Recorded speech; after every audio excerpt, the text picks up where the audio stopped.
Well, hello again.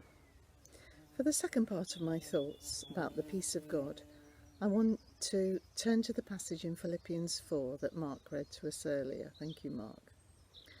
Philippians is a letter from Paul and Timothy to the church in Philippi, written by Paul when he was in chains in prison, and written really to show his appreciation and thanks to the church there.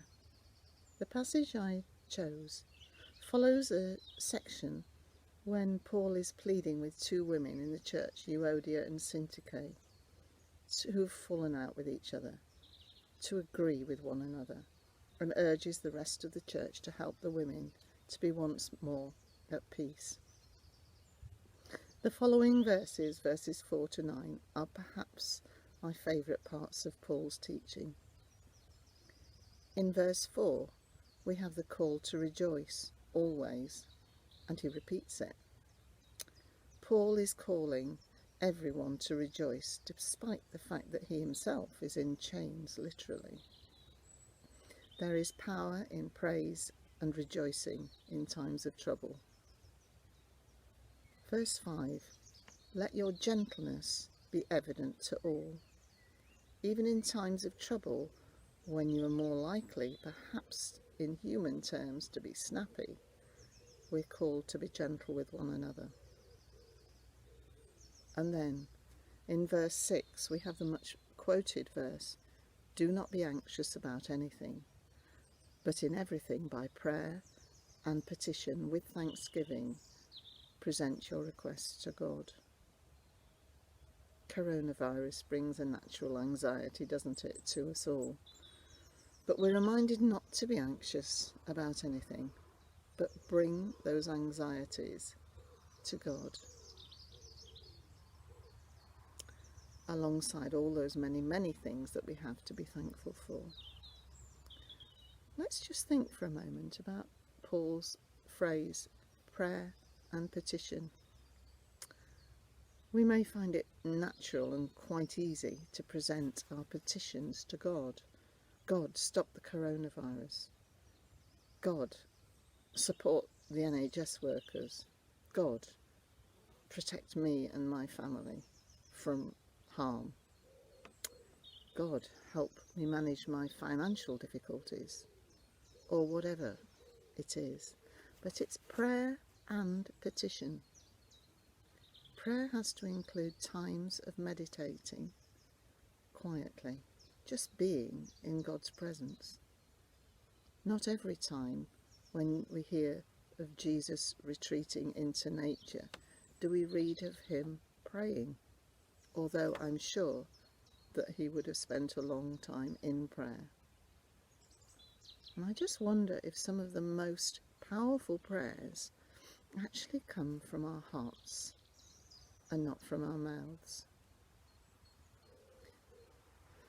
Moving on in verse 7, Paul follows on from the don't be anxious but bring everything to God by saying, and then the peace of God, which passes all understanding, will guard your hearts and minds in Christ Jesus. And I think it's the phrase about the peace of God which transcends all understanding that resonates with me.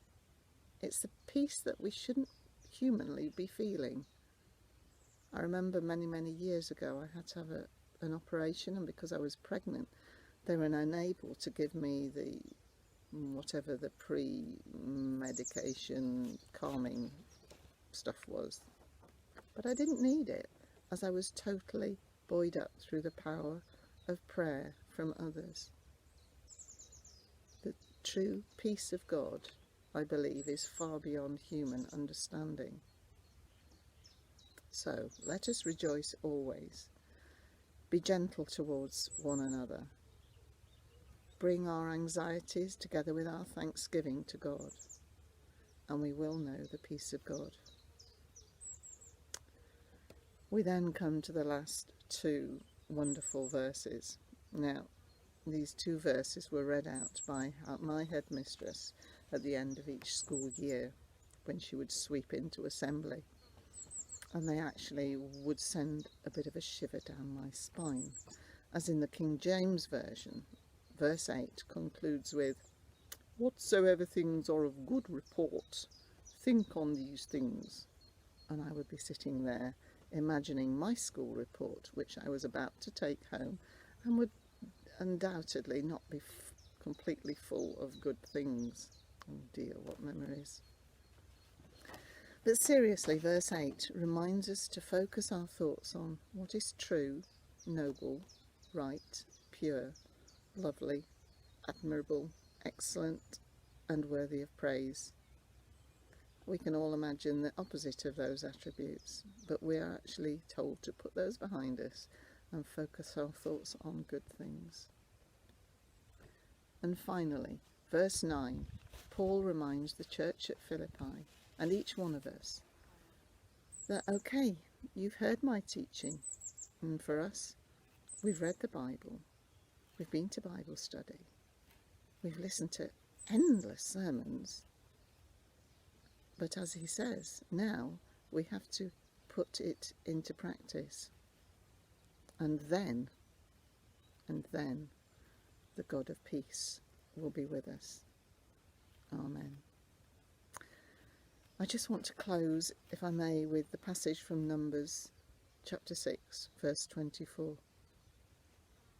The Lord bless you and keep you. The Lord make his face shine upon you and be gracious to you. The Lord turn his face towards you and give you peace. Amen.